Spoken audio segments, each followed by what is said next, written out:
month of December 2022. The festive season is here with us again, and we made a whistle and you made us who we are today. World Cup Eco KBC. Let's interact on all our social media platforms at KBC Channel 1. Our top focus this afternoon, Kenyatta National Hospital has received a boost of new double crank hospital beds from well-wishers through the Adopt a Bed campaign. The beds that have more functionalities will see provision of enhanced comfort to patients during their stay in hospital. It is now a relief to patients at Kenyatta National Hospital after 12 new double crank beds were donated to the facility by well-wishers. The hospital board chair, George Ooko, while applauding the good gesture, noted that the hospital has been using older beds where a significant number are obsolete, with those usable having limited functionalities. The idea is to replace the beds that we have at KNH. We've got old beds that we've had here for decades. In time, the 2,000 beds are going to be ergonomical beds that are good for patients and also good for staff. So far, the hospital has received 222 double crank hospital beds that represent 11% of their 2,000 beds target. Our beds are mostly always full. Our capacity is, most of the time, we are at close to capacity. In fact, in most units, the beds are always occupied. The stakeholders are now appealing to other well-wishers to join the campaign and help them achieve their target. We've still got a long way to go, and we want to appeal to more donors to join us in modernizing the wards at Kenyatta National Hospital. Jacqueline Masharia for Lunchtime News.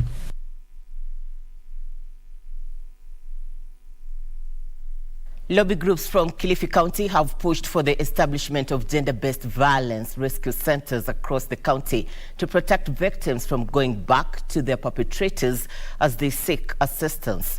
The push comes 5 days after the launch of the ongoing 16 days of activism against gender-based violence by Cabinet Secretary for Gender, Aisha Jumwa. Led by Mzazi Foundation and Connect to Retail Organization, among other partners, the lobby groups came together in Kilifi to discuss practical ways to rescue women and girls from repeated assaults by culprits after reporting the cases to the authorities. The Mzazi Foundation Program Manager Arnold Endovo said the lack of rescue centers is a big challenge in the fight against GBV. We need to have centers for rescue centers for the gender-based victims, and especially we are looking at the children. The Connect to Retail Organization Program Manager Ken Faith Karuta say that although the government is yet to establish rescue centers, they have put in place enough strategies to push for the project, including the formulation of GBV and gender development policies. So kuna GBV policy na gender development policy ambazo tayari zinangoja kuweza kupitishwa kule bungeni. This is a defiled pupil's family and stakeholders in Kisii have demanded for justice after a police officer at Kisii Central Police Station allegedly bungled the girl's child's case. The Office of the Director of Public Prosecutions in Kisii has set free the suspect over a police case file that was inconclusive. Hata wewe tembea kule, mtoto akuambie. Ili file ikikuja kwako, uchue ni nini una comment. Tunaomba mali penye serikali nayo itaingililia kati, nao waendelea, wamalize vile walikuwa wameanza, na wamalizie vizuri. Kwa maana mtoto msichana hafai kufanywa vitu kama hizo.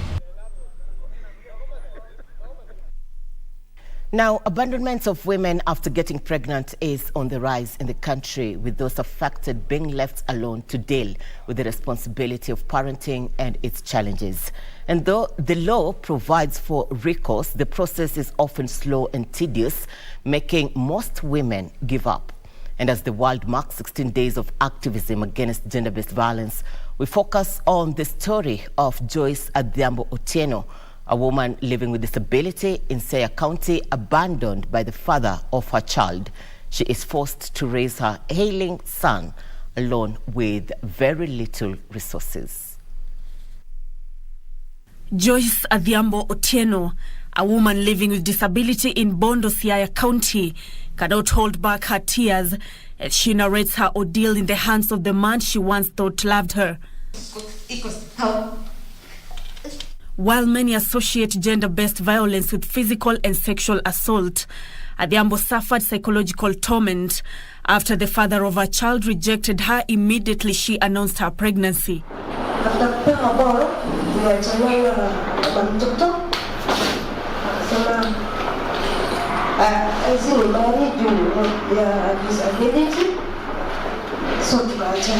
Attempts to go back to her parents' home were futile, as she was told she could not stay with her mother while pregnant, as it was against their tradition. She was forced to seek alternative means of survival and eventually delivered via cesarean section, only for the child to be diagnosed with sickle cell anemia. Imekuwa kazi ngumu, imekuwa si rahisi kukuwa na sigla juu madawa peke yake unashtukia moja ni 50, si moja si hiyo moja ndo anate ako tu hivyo, lazima ameze dawa, lazima atumie dawa, si dawa ndo anashinda nayo anakula. Bondo Sub-County Assistant County Commissioner Michael Toh has advised Adhiambo to report the matter to relevant government offices for assistance, including tracing the child's father. Kipatana ripoti atatafutwa vizuri, si ndio? Atatafutwa. Kuna hapa medical expert, they'll talk about it, how they can identify kama ni baba mzazi, na kuna vile ataweza kulazimishwa akusaidie. The people that commit these offenses are not from the moon. They are our own people. They live with us. And unfortunately, the community still protect them. Especially in Siaya County, we have 33% of young women 33% of young women who are 15 to 18 years getting married off, and these young women face a lot of GBV in their marriages. We have the fact that they are not well educated, they don't have the right information, and two, they are also not knowledgeable about their sexual reproductive health and rights. Nancy Okwari, Lunchtime News. Institutions and organizations have been challenged to promote and empower women in the male-dominated fields. Speaking during a workshop at the University of Nairobi, stakeholders said it's unfortunate that despite Kenya having a vibrant constitution, women representation is still way below the many organizations. This as institutions of higher learning were urged to use new ways of transforming knowledge to women to entice them into taking science and engineering courses that have been long believed to be the male's institution center since time immemorial. So women in the academy must reclaim the power to lead the world. And I'm saying this because we do not name the world, it is named for us.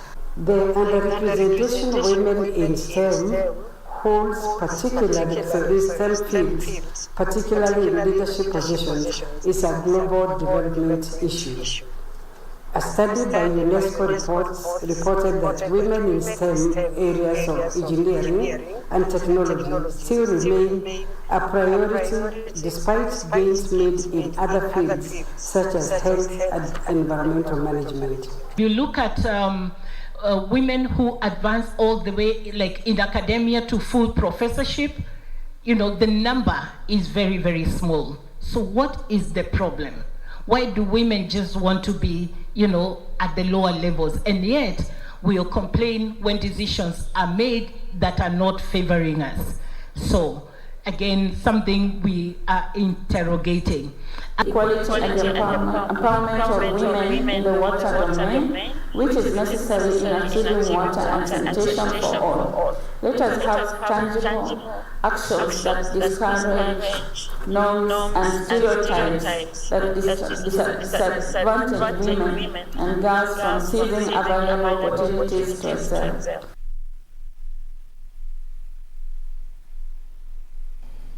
Police in Narok Central have arrested 5 individuals suspected of conning members of the public using free t-shirts before selling them fake phones. The area sub-county police commander, Frederick Shundu, said investigations into the matter are ongoing even as he called on members of the public who have been conned by the suspected individuals to come out and aid with any information that they may aid the investigations. According to Narok Central Sub-County Police Commander Frederick Shundu, police officers acted on a tip-off from members of the public who complained of being lured by the fraudsters with fake offers using rifle tickets. The officers nabbed the suspects and confiscated sample fake phones. Wanaanza kwa kuwapea zawadi ambazo ni aina ya vest ama t-shirt, alafu wanawafutia, ndio wanawahusia masimu ambazo si kamili. Sisi tuko tayari kukabiliana nayo na tutahakikisha kwamba watu kama hawa hawawezi kukaa katika jamii. Wanastahili kuwa kule gerezani wakitumikia nchi kwa njia nyingine ambayo inaweza kufaidi wananchi wote. Some of the victims say they lost up to 25,000 shillings after the fraudsters took advantage of the desperation for phones that ended up in purchase of devices lacking connectivity. Sasa leo ndio nikakuja, nikawaulizia wapi ile pesa yangu, nikamwambia si uchukua hata 500 unirudishie hiyo nyingine, akasema hii haiwezekani. Sasa wengine wenye mumefanyiwa hivyo katika sasa Narok, sasa na wa advice sasa tusirudi kufanya tena kitendo kama hivi. Hii simu kuchukua, hii simu si ya Safaricom, hii simu kuja kuangalia hata network yenyewe haina. Sasa nikashindwa hii ni ya wapi, na hii ndio tablet ambao walikuwa wamenipea, na ndio hii t-shirt, hii ndio t-shirt ambao waliniambia ndio hapa Safaricom wanapeana. Hizi ndio vitu ambao walinipea, na pia na simu pia wakanipea. Hii ni tablet ambao waliniambia hii ndio wananipea kwa hiyo 25,000. Alia hii simu hata yenyewe network yenyewe hakuna. Shundu puts the rogue individuals on notice even as he called on residents to be purchasing devices from legitimate outlets to avoid being duped. Sasa hizi ni mwisho wa mwaka na kuna convents wengi ambao wanaingia katika mji wa Narok, na hata sehemu yenu unaweza kuta hao watu wako kila mahali, so tukua waangalifu. Yusufar reporting for Lunchtime News. Residents of Wiyumiririe in Laikipia East, Laikipia County want the national government to address the rising cases of insecurity in the area. The residents revealed that they are spending sleepless nights for fear of attacks from armed robbers who have been targeting traders. According to them, in the last 1 month alone, 3 businesses have been robbed at gunpoint, with their owners now nursing gunshot wounds. The increased cases of insecurity in Wiyumiririe, Laikipia East, has attracted the wrath of area residents who want the government to swing into action. Irate residents revealed that the thugs are strategically targeting businessmen. According to them, in the last 1 month alone, 3 businesses have been robbed at gunpoint, with their owners now nursing gunshot wounds. Rafiki wetu anaitwa Comfort, ambaye sasa ako kitandani kwake nyumbani, amefunjwa miguu. Kuna mwingine anaitwa Michael Barcelona, naye alikutwa, naye akadhulumiwa, na kile kitu ni wezi ambao wanawaimbia pesa. Kwa hivyo sisi tungelilia serikali, Bwana Kidiki aweze kuangalia katika sehemu hii ya Wiyumiririe ili tuweze kuchungwa, kwa sababu serikali imewekwa ili ishunge watu na mali zao. Speaking during a security meeting convened by Laikipia County Government in collaboration with the area security team, the residents called for immediate transfer of all police officers attached to Wiyumiririe Police Post site in Narok City. Askari wote ambao wako Wiyumiririe Police Post waondolewe mara moja. Wakipewa buduki na wakipewa warinzi, wakati ambapo watakuwa wanaenda kwa zile sehemu ambazo zinashukiwa ya kwamba pengine wizi uliotekelezwa, hivyo vifaa vimepelekwa pale. Rehema Wasike is set to represent Kenya in the 31st World Miss University Beauty Contest to be held in Seoul, South Korea. The St. Paul's University students emerged as the best in Miss World University Kenya this year.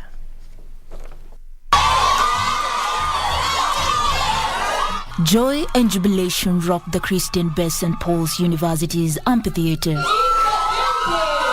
when the beautiful contestant walked in to bid farewell to her fellow students, lecturers and the institution's management as she proceeded the 22 days event. The Kenyan beauty Rehema Wasike, who is a fourth-year computer science student, recently won the Miss World University Kenyan chapter and is set to represent the country next month in the 31st World Miss University Beauty Contest to be held in South Korea. In her remarks, Rehema said she wants to embrace peace as her theme, saying Kenyans have lost their lives due to political ethnicity, where families are left suffering due to lack of peace. Her father Wasike, in his farewell advice, said that she should take care of her name, that of her university and also of Kenya. World Miss University contest is not just about beauty but also about brains and majorly about peace. As Kenyans, we have seen the beauty of peace in our last election, and also in 2007 we saw the ugly bits. So we know what peace looks like, and we also know what war looks like. Let other people do what they want to do. You say, I have a name to protect. Limuru MP John Kiragu applauded the government for accommodating talents in learning institutions and urged students to embrace integration and coexistence among themselves.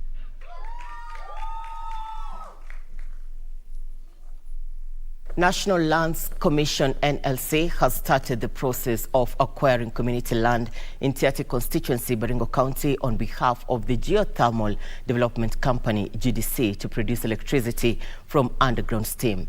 The National Lands Commission NLC team on Thursday visited the site where Geothermal Development Company GDC has successfully drilled 8 wells with more prospects for 3,000 megawatts, which has been at the center of conflict with the local community.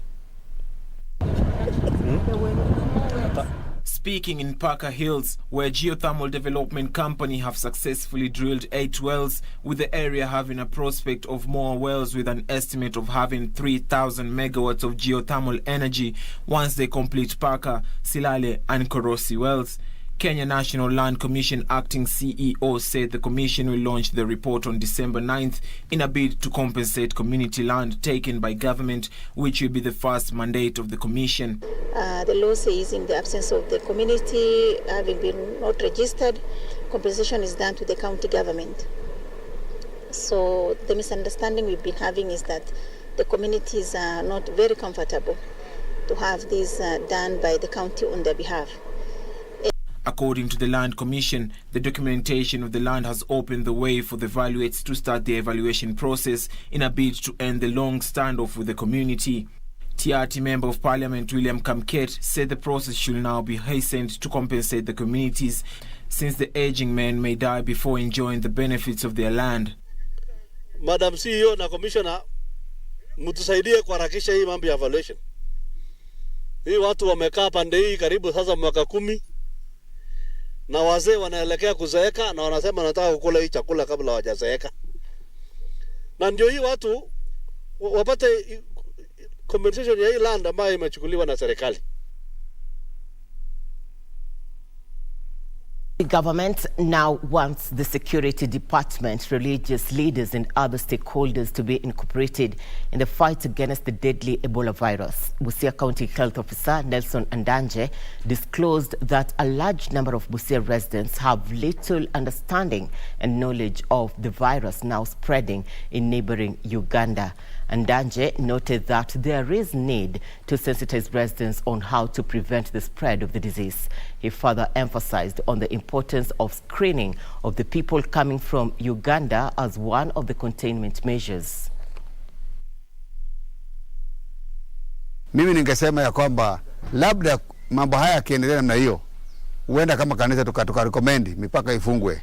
Sisemi hivyo leo, lakini huenda ikiwa itaendelea, na mimi najua watu wa afya wako macho. Si wagonjwa peke yao kutoka Uganda, kuna watu wengi wanatoka Uganda, kuna wafanyabiashara, kuna wasafiri na kuna hata wagonjwa pia wanakuja katika nchi ya Kenya. Sisi tumeweka mpaka, katika mpaka tuna screening, kuna maafisa wetu wa afya katika mpaka ambao wanafanya screening kuona kwamba kila mtu ambaye anakuja kutoka Uganda anakuwa screened vizuri kuona kama ana dalili ama ana chance ya kuwa na Ebola ama hapana, na ikipatikana kwamba ako suspect case, basi anakuwa isolated na anahudumiwa. Changamoto ambayo tuko nayo ni kwamba screening hii tunafanya katika official crossing border, ama tuna maeneo ambayo ni rasmi. Sehemu yetu kwanza ni kufanya ile surveillance katika border, kuhakikisha kwamba watu wote ambao wanaingia kutoka Uganda wameangaliwa vizuri, wakiwa na zile symptoms za hiyo ugonjwa. Tunaweza pia kueleza wahudumu wa afya.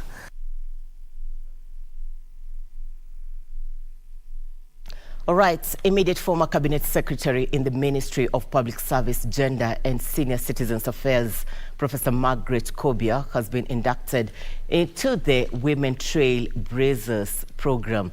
Women leaders from the Gender Equality and Women's Empowerment Program unanimously voted for Kobia for her efforts in recognizing and honoring women's service in the country, as well as promoting women's agenda during her tenure as a cabinet secretary.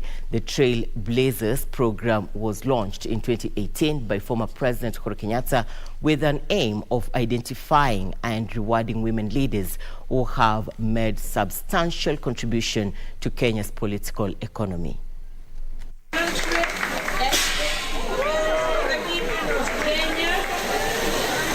Tulifanya kazi nayo mzuri sana. Kwa hiyo miaka imepita 4. Kama maendeleo tuliweza kufanya very many changes. Kwa hivyo tumemshukuru sana na tumesema asante. If you read our exit report, what we are leaving behind for the people coming, and as both in gender and public service, you will be amazed at what has been done in a very, very short time. We didn't have a lot of razzmatazz around it, but the effects are being felt. And you said you could become a member of parliament. And I told you no, you told me you could. And therefore I stand here because you mentored me. I really want you to know how much I appreciate what you did in my life. We've had all the fuss that have been read. A section of an environmental lobby group is urging the government to allocate idle lands to tree planting. The group says this initiative will inevitably translate to increased forest cover. They also emphasized on the need of the fortification of water towers and reintroduction of drought-resistant crops. Climate proponents under the auspice of Multitouch International, while addressing the media, urge the government to accelerate counteractive measures as a way of combating climate change. They say climate change can be achieved through the government mapping out idle lands that will support tree planting exercise, hence increased forest cover.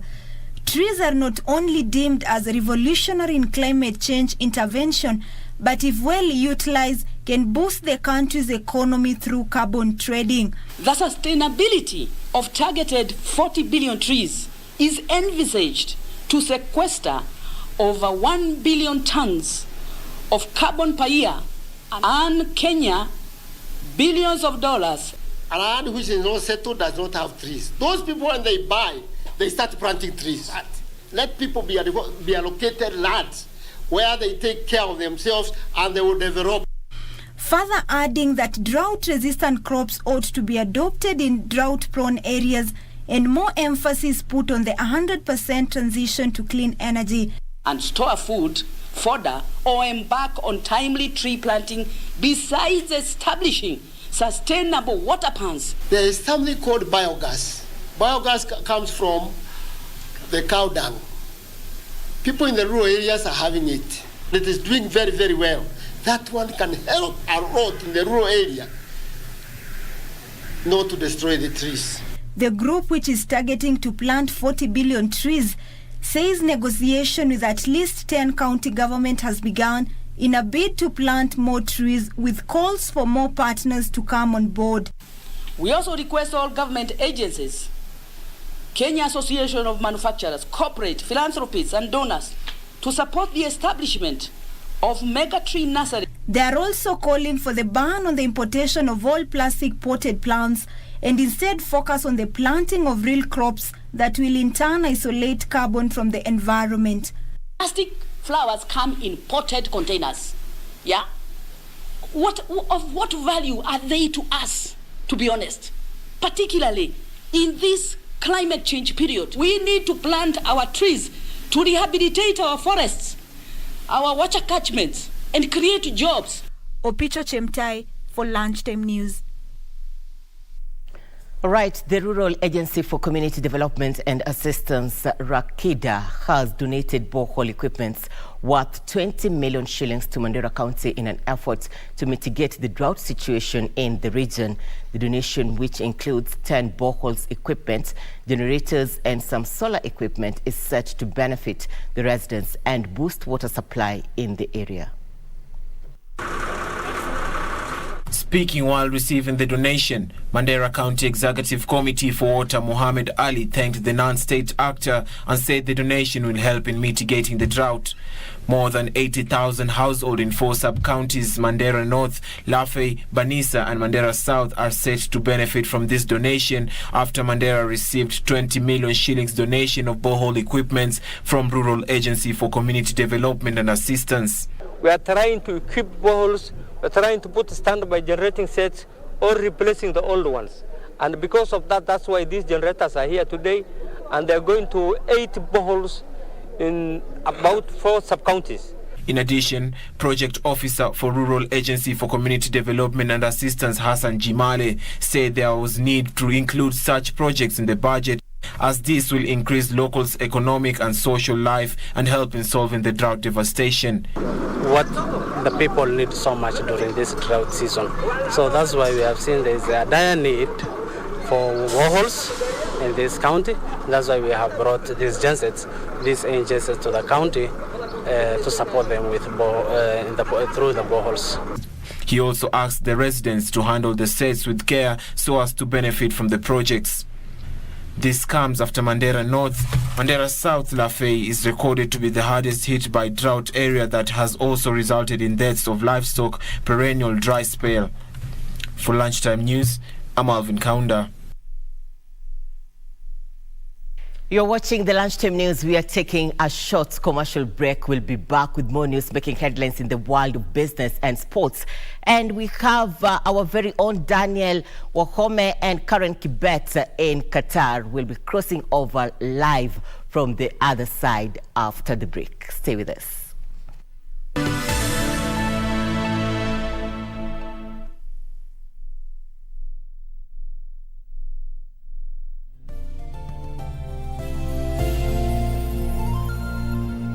Make transactions anywhere in the world with the NCBA Visa card and stand a chance to win big. Join the FIFA World Cup 2022 when you win an all-expenses-paid trip for you and your +1 to watch 2 games. Or win exciting weekly prizes that will make your FIFA viewing experience super duper. All it takes is a swipe or a tap to pay 2,000 Kenya shillings or more with your NCBA Visa debit or credit card.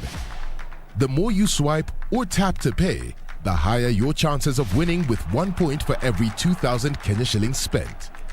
Don't miss out. NCBA. Go for it. Airtel, the most affordable network.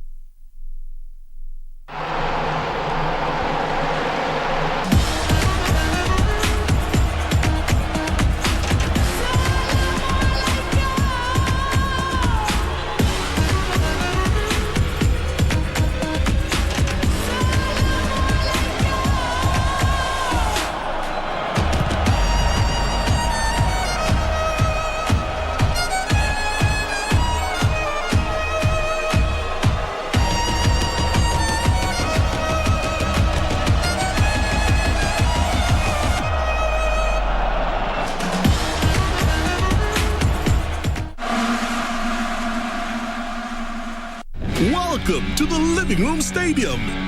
It's the FIFA World Cup. The match is about to start. Food and drink ready. There's no space left for anyone. Come on, get your lucky chair. Take your usual spot. Even the puppy has one. It's preparation time. You can feel the tension in the air. And do you have everything you need to believe?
With us, you're watching the Lunchtime News. Welcome back.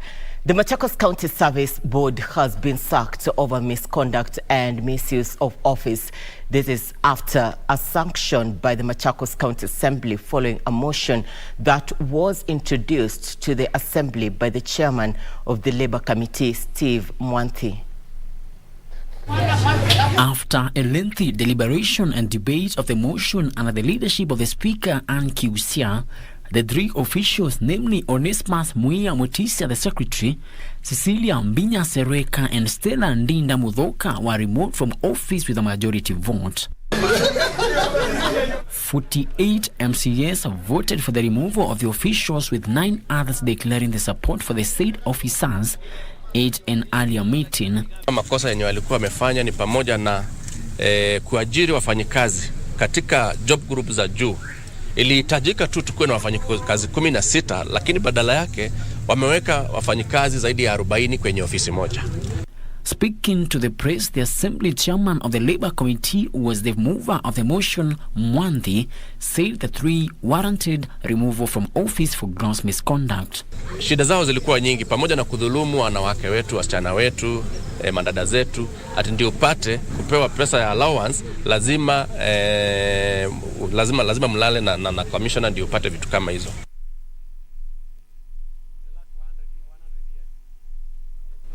Nyeri Archbishop Anthony Muheria has urged the government to be proactive when dealing with disasters such as drought or disease pandemics. Archbishop Muheria called on the government to prepare adequately for disasters to protect Kenyans from suffering calamities in the future. Speaking during a food distribution exercise in conjunction with Safaricom's Pamoja Tuungane initiative at St. Teresa Catholic Church in Nanyuki, Archbishop Muheria called on the government to use the experts for proper preparations and planning. And on the other hand, Safaricom's M-Pesa Foundation Executive Director Karen Basie said that the telco firm, together with well-wishers, has gathered food worth 1 million shillings that is expected to reach 200 families in Laikipia and Lower Kieni areas and is expected to last them 3 months. Other counties that have benefited include Marsabit and Isiolo. Description in there for.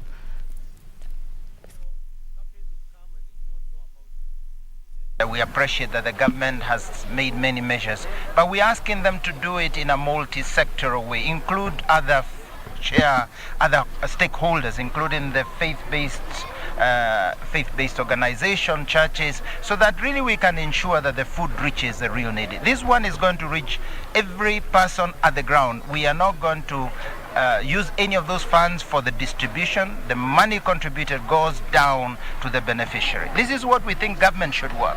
And working with us, I'm sure with faith-based organization, it can be more efficient. We are proud and happy to be here to help support the Archdiocese in its mission and in its endeavor to also alleviate the same process. Because at the end of the day, we are all working to feed a hungry family, and we are happy to partner with the Archdiocese in ensuring that the communities around us do not suffer, because we know that if the community around us thrives, then we as a business thrive.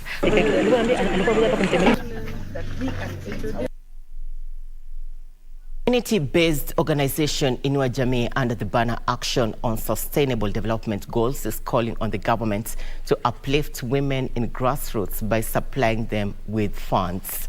Speaking during the launch of ASACO in Nairobi, the women drawn from 16 counties in Kenya called on First Lady Mama Rachel Ruto to come to their aid on their projects, which include farming, livestock keeping, table banking, that help them to raise their families.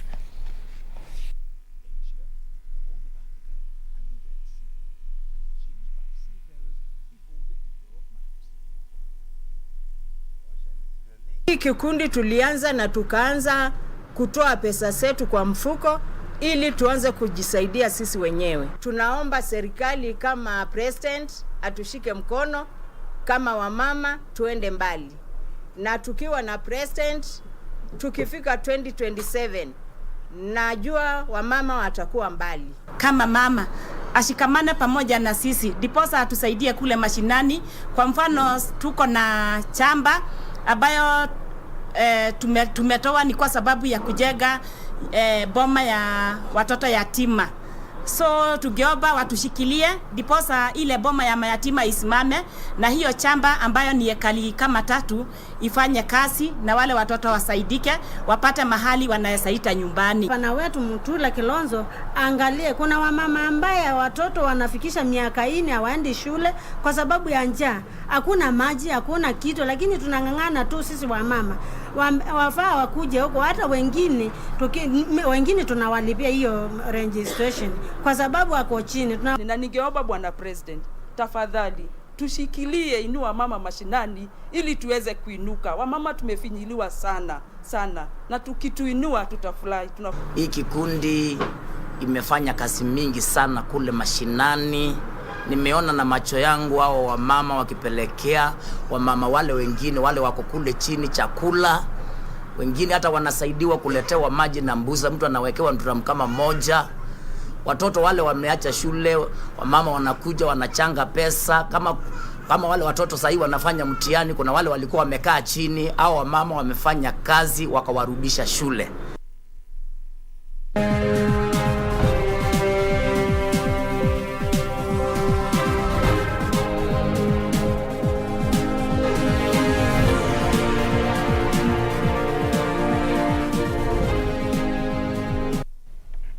Thank you for staying with us in business news. Kenya is seeking to zero-rate VAT on vegetable seeds to reduce the cost of production.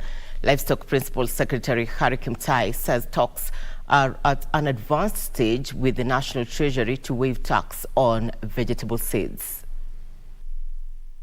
Kenya imports vegetable worth 4 billion shillings, mainly from neighboring countries. Value chain players say vegetable from Uganda and Tanzania are cheaper due to the lower cost of production, as seeds in those countries are zero-rated. The government now plans to zero-rate VAT on vegetable seeds to reduce imports and make Kenya produce competitive. If need be, then the Ministry of Agriculture may advise the National Treasury to consider removal of VAT on the vegetable seeds specifically, because that has proved to be highly costly to our farmers. Some farmers have resorted to buying seeds from neighboring countries, further fueling counterfeit seeds that affect yields.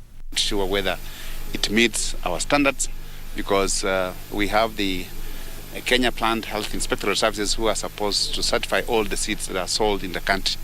Any other seed that is sold in the country without the authority of Kenya Plant Health Inspectorate Services, those ones are illegal.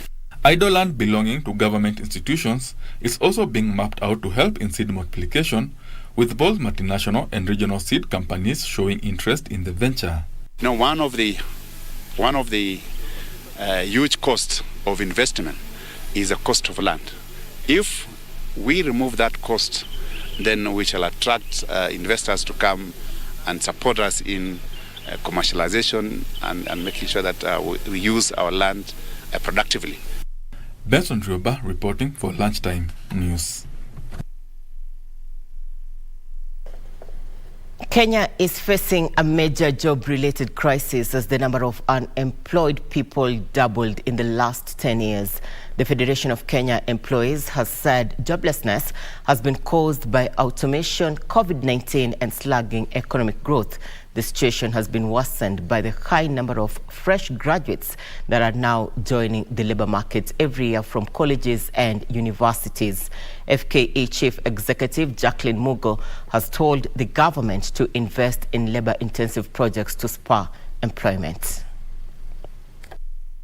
In September, the World Bank reported that 5.7% of Kenya's labor force was out of work in 2021, the highest in the East African region, up from 2.8% in 2013. The rising unemployment has been attributed to digitization, COVID-19, and a sluggish economic growth. Employment is declining, but work is increasing. That's a global trend, not only in Kenya, not only in Africa, but globally. That's the trend we are seeing. Why are we seeing this trend? Because companies are trying to cut costs to survive, to manage the difficult times. So they are trying to run away from the regular employee-employer kind of relationship because of the increasing cost that comes with it.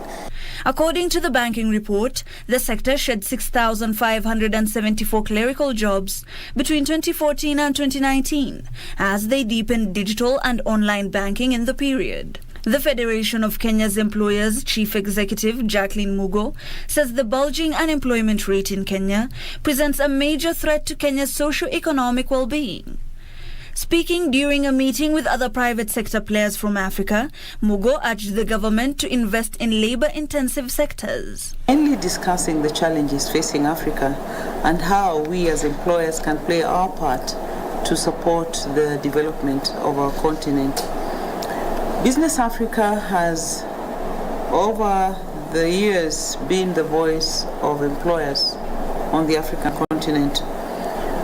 Our main objective is to advocate for a conducive business environment that facilitates sustainable enterprises, investment and employment for socio-economic development of our continent. And we do this through our network of about 45 national employers organizations and business member organizations.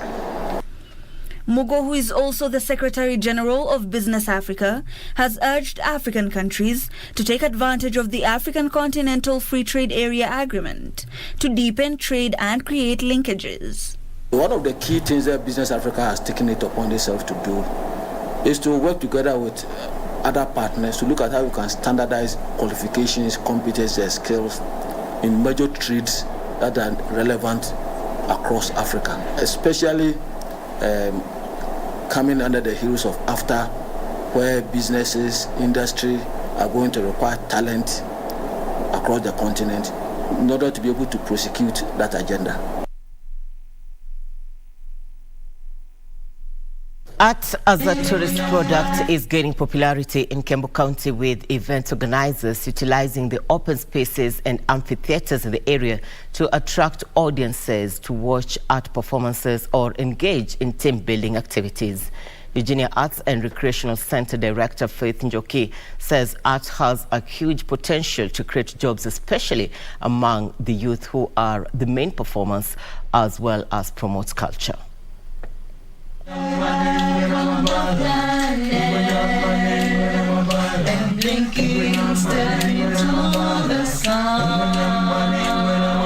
Best bit about the theatre is that we are in a green space, so the tranquility itself, the calmness in the area basically makes it the best place to have your performing arts.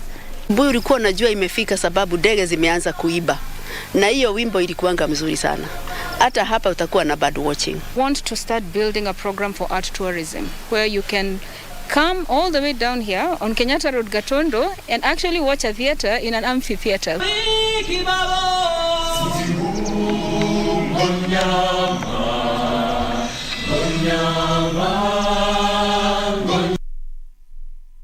The Italian Agency for Development Cooperation and the county government of West Pokot have rolled out a project to restore degraded areas of Weiwei River Basin through regenerative farming practices.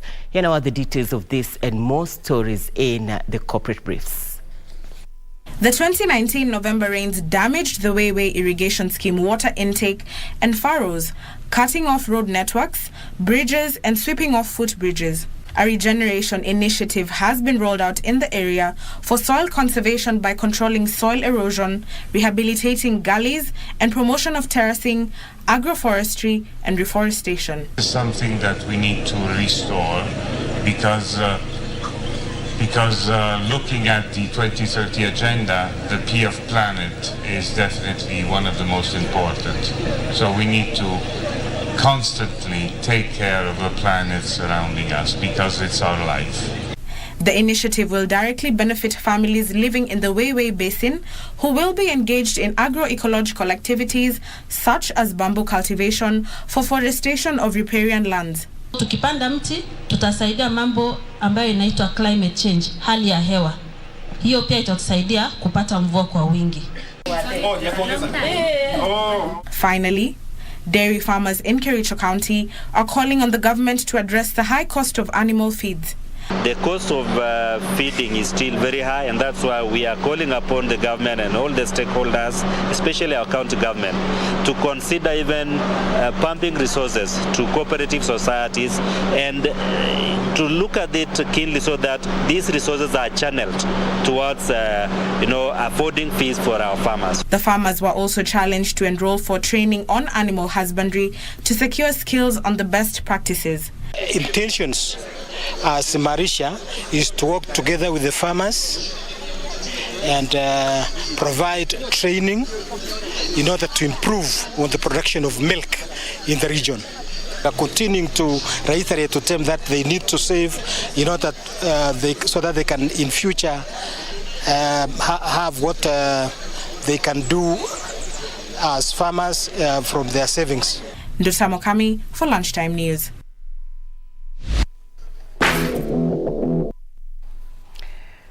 Glad you're watching the Lunchtime News. Time for sports, and we begin from Qatar. My colleagues Daniel Wahome and Karen Kibet are pitching camp in Qatar. For the updates, we are now being joined live by Daniel Wahome. Daniel Wahome, good afternoon from Kenya.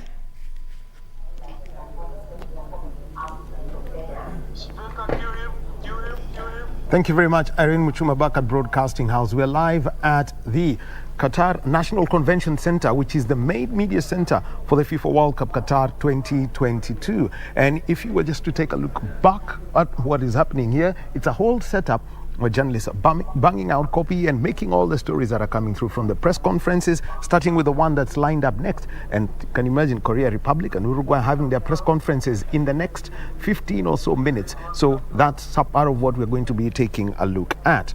But remember, the feature match tonight on KBC Channel 1 is Japan versus Spain at 10 p.m. And Japan on 3 points, Spain on 4 points. This is technically the top of the table clash in Group E. It's going to be there, remember, for Germany playing against Costa Rica. This is another tough group.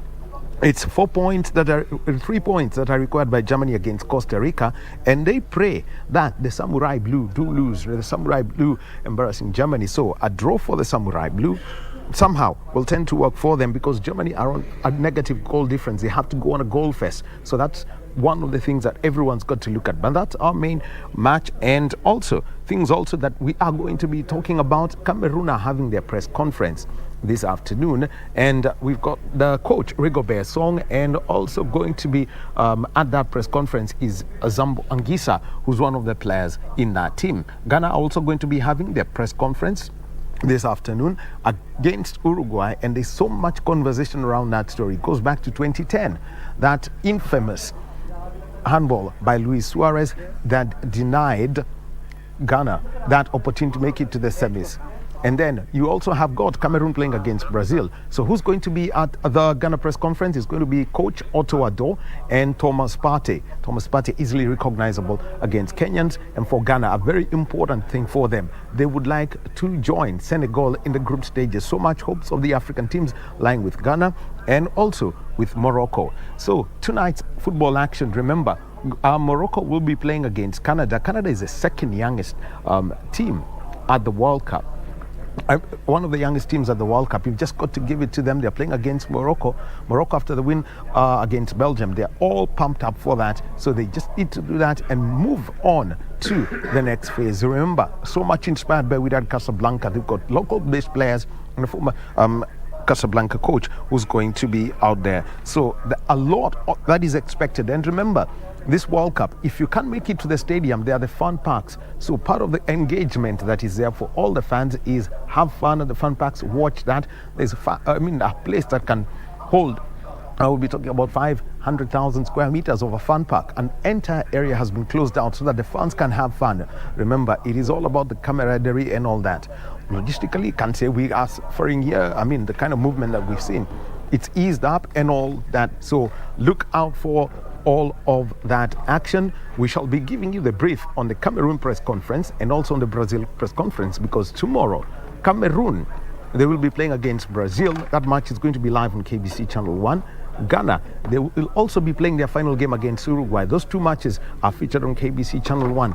It's basically what we can say, the final day of the group phase of the FIFA World Cup Qatar 2022. And remember, you can always catch up with all that action as gets to the knockout phase, 10 matches throughout all of it on KBC Channel 1. The radio stations, they're dropping all of that. So look out for that, and you will be getting all the updates from the players, from the coaches, and also from the fans. My name is Daniel Wahome at the Qatar National Convention Center in Doha, Qatar. Back to you, Irene Muchuma. Thank you, Wahome. What else do we say? World Cup Eco KBC, and thank you, our viewer, for making KBC the great KBC. Now, Argentina will play against Australia in the last 16 of the Qatar World Cup after beating Poland 2-0 last night. In today's fixtures, 4 matches are on card, with Morocco needing 1 point only to qualify for the last 16. Spain will play Japan in a match that will be beamed live on KBC Channel 1 from 10 p.m. tonight. World Cup Eco KBC.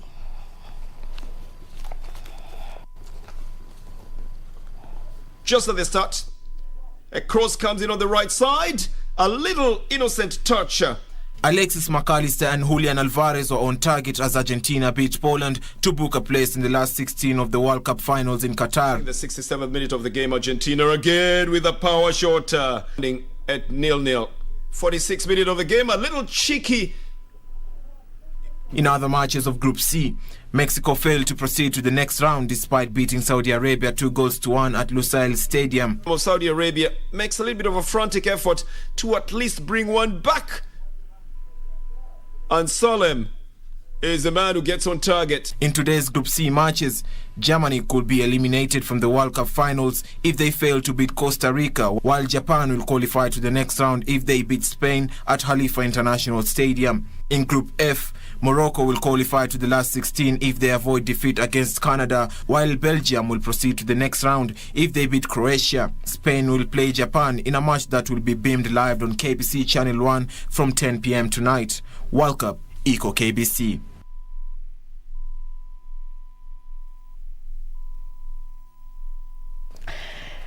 On that note, we mark the end of Channel 1 Lunchtime News. Thank you for your company. Thank you for your feedback on our social media platforms. Now, before we call it a wrap, there is a roadshow across the country. KBC team is going around the country. You can grab a t-shirt. We give you a reason to smile. Thank you for keeping it KBC Channel 1. And once again, thank you for making us the great KBC. My name is Irene Mchoma. On sign language interpretation is Lucy Mwaura. Good afternoon.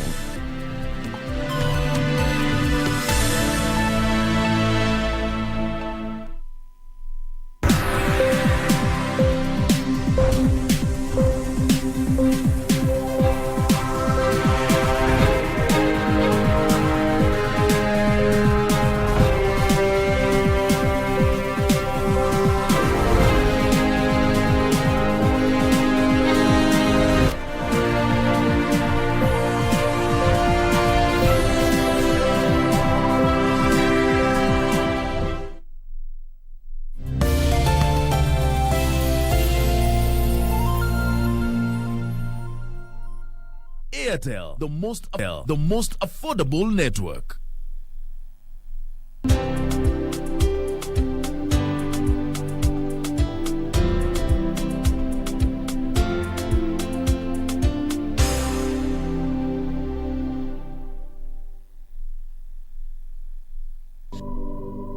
Maisha ni mafupi, hivyo si vyema kumaliza muda mwingi katika malumbano. Hesabu baraka zako, wathamini rafiki zako na tabasamu ili udumishe amani. Kupata maisha, bonyeza *811 *816 hash. *811 *816 #. Make transactions anywhere in the world with the NCBA Visa card and stand a chance to win big. Join the FIFA World Cup 2022 when you win an all-expenses-paid trip for you and your +1 to watch 2 games. Or win exciting weekly prizes that will make your FIFA viewing experience super duper. All it takes is a swipe or a tap to pay 2,000 Kenya shillings or more with your NCBA Visa debit or credit card. The more you swipe or tap to pay, the higher your chances of winning with 1 point for every 2,000 Kenya shillings spent. Don't miss out. NCBA. Go for it.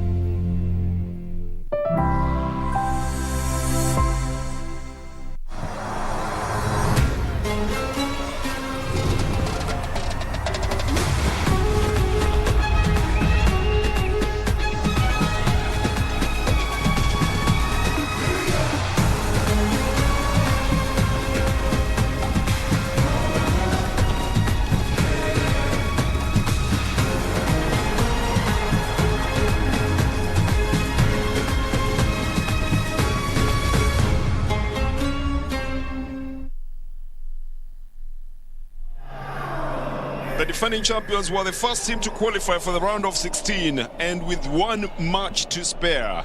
And today they'll just be consolidating their place in the round of 16. The question would be whether they want to be the top at number 1 or the top at number 2, which is highly unlikely for them to go on. This is a team that has already notched up first by at least not being tossed out in the group stages since 2006 when Brazil did it in the same way. The rest who have been world champions, Italy, Spain and Germany, were all eliminated after winning the World Cup. Consequently, in the next World Cup, just in the group stages. For Tunisia, who are playing the defending champions, they are the first African country to win a game at the World Cup finals, 3-1 against Mexico in Argentina in 1978. But today they face a game in which they must win to keep their hopes alive of making it to the next round. And they would also be praying that Australia would lose against Denmark. So it's a very mathematical situation for the Eagles of Carthage, the Tunisian side, in this group that also has Denmark and has Australia.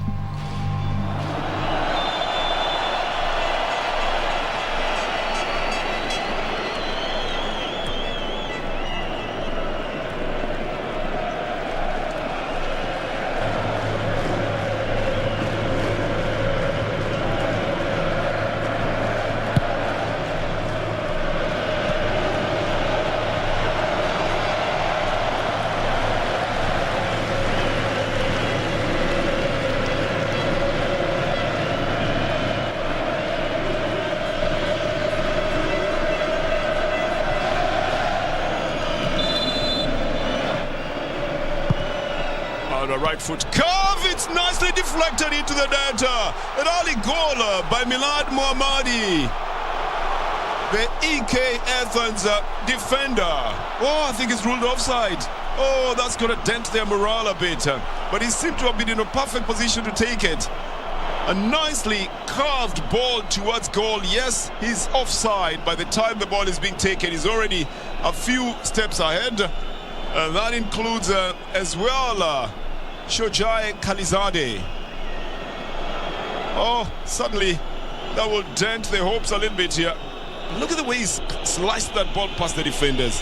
I mean, if it was not for that offside, oh, that would have been a lovely goal to score. But now it will at least raise the hopes of the team, won't it, Jacob?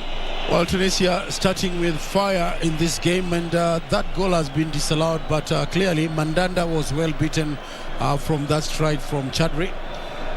Very, very good strike there, but he was already in an offside position, so it doesn't count. But Tunisia already are showing every intent in this game. They know that a win for them, depending on the results of the other game, they will be able to make it to the last 16, and that's why you see them coming with a lot of fire in these first few minutes of the game.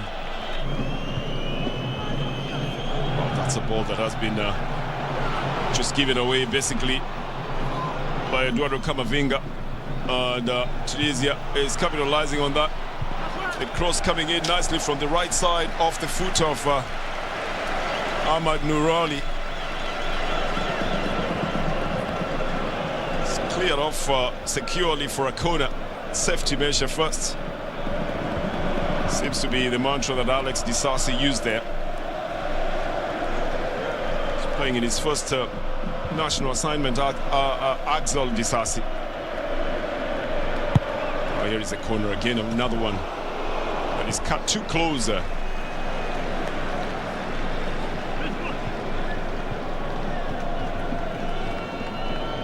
goes off the field of play. It's going to be a goal kick for France.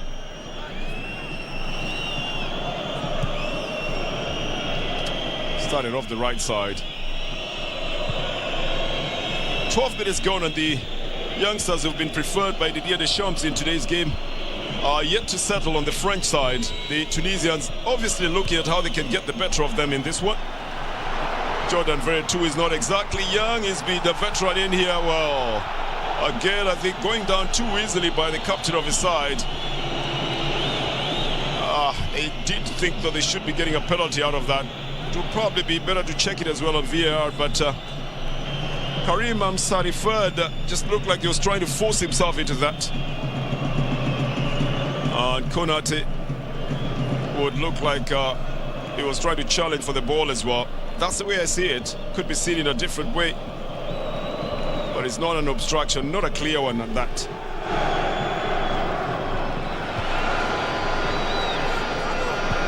As Karim Sarifad almost commits a foul on that. Clearance not done here. Some hard work that was being put in by Ruben Chesney will not be of any use to him.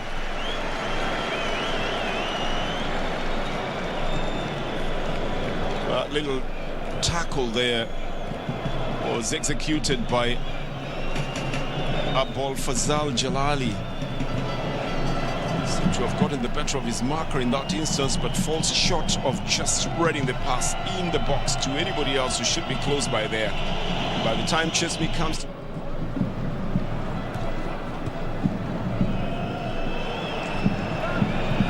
As they try to mount a run down on the right side, the French side. A through ball here for Coleman. He misses the target because it's veered off onto the left side. Kingsley knows that that will be the best chance he'll ever get in a game like this one to be able to score.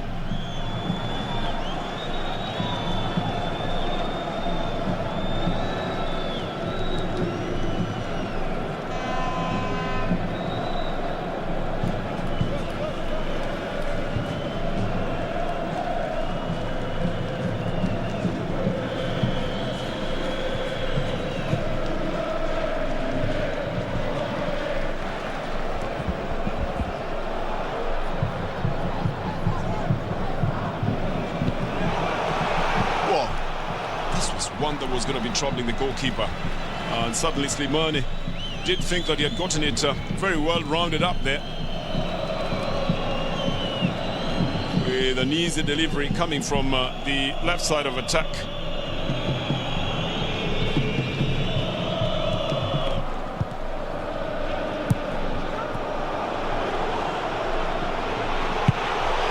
This one bangs itself on the goalkeeper from a long shot. One of those things that you really are not expecting, and then they suddenly come to surprise you. And Tunisia is today making the game full of surprises. A long shot.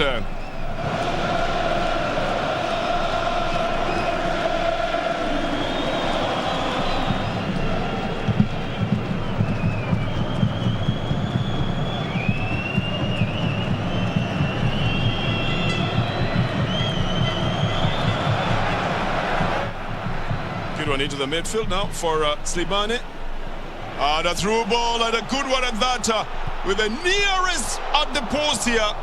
Not sure why Kazri didn't just go for the killer, other than wait to spray it over, while he didn't have anybody who had come onto the line, Jacob. Well, he was in a very tight angle, Bernard. He got through, and I think he made a good decision to bring in a cross. It's just that there was no any other white shirt in the box. Look at him, he's being put through. But look at the tight angle, look at the keeper. He couldn't have scored from there. That's why he decided just to play the cross. What would you arrive at as a conclusion of the first half? Or probably we should watch this shot first. Coming in hard and deflected, and whether or not the Tunisians can mount a counter-attack now. There's 4 defenders already in place for the side. Slimani then tries to turn it onto the left side. Joined now by Kazri. Too hard, too long, too high a ball. Well, the fans not happy with that at all, at all. Well, they know that Kazri is one of their most dependable strikers, and he's not able to turn that into a goal. Of course, frustration creeping in on the fans. Well, Tunisia 0 and France 0 at halftime. Can just relax and watch everything unfold in front of him. I remember, Bernard, the breakers could be kept us in the game. Well, we'll have to find out what happened here. And a little push on Fofana suddenly got him down, but it didn't look like a foul push. Laiduni just picks up the ball easily.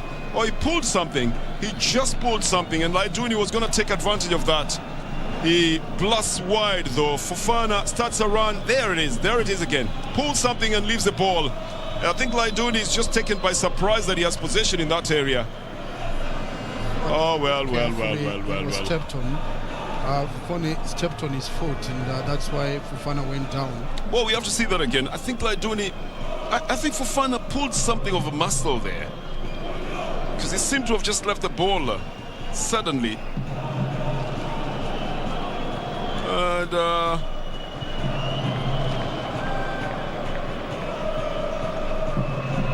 might need a little bit of rehabilitation on it.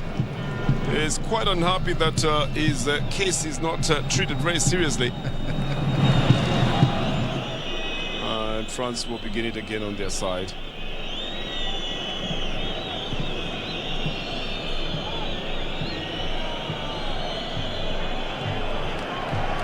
That's an easy loss of possession. You need to play to the whistle by the time you're waiting to know what happens. Then the ball could be going through, and that's exactly what happens here. As the man that we were expecting maybe to come in for a possible substitution, Wabi Kazri makes easy work of an easy situation. Gets the ball past the goalkeeper Mandanda. And look at the celebration at the Education City Stadium. It looked like he was even limping off as he was taking the celebration. And Mandanda would wonder what exactly happened there. As Didier Deschamps now will want to make some serious substitution, probably to make his team tick a little bit. And the French are stunned for one moment there. Big games look for big results, and big players often do deliver the big results. This is just a moment where Youssouf Fofana decided to just lose concentration for a moment, looking at the referee and playing it as if, look, there's supposed to be a foul there. But while he's doing that, well, he's in a very open position. Mr. Kazri goes through the defenders and into the net, Jacob. Well, he made a very big run, Kazri, and showing his experience in this Tunisia side, he opens the score here. And Tunisia, they know they might be going in the last 16, and that would be a dream come true for them for sure. Oh, the celebration is massive from the stadium. It's what this stadium was expecting. Well, things have changed on the other side. Australia is also winning, so we'll find out exactly what that implication is. It's changed on the other side. They're bringing in the mercenaries, if you'd like to call them that. I beg your pardon for that. It's just a terminology. They're bringing in the professionals, the big guns, up at the front to try and change things. So three of them, Mbappe, Rabiot, and Saliba, are in play. Griezmann comes in place of Youssouf Fofana.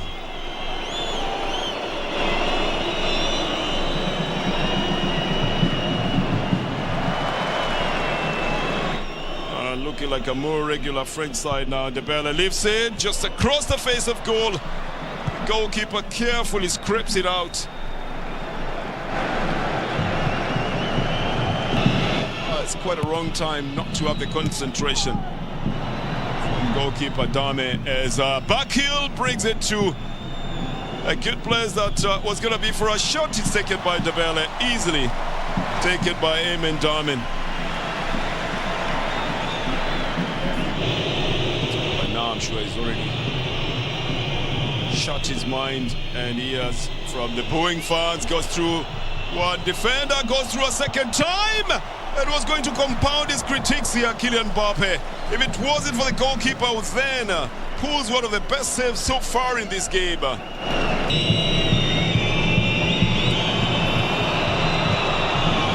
1-2-3 combination, and this shot again just goes off target.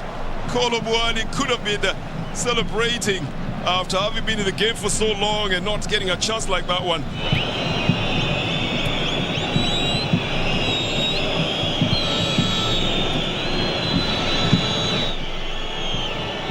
They would need Denmark to score against Australia in the next 30 seconds for it to work, and France has sent Tunisia home with a goal scored from close range. The realization that is actually over and over is now sinking and sinking deeper. A last-minute loss of concentration. And the body language saying it all in terms of a despair, with the hopes having been dampened. Hope did not spring eternal in this one up to the last moment. We'll be taking a little community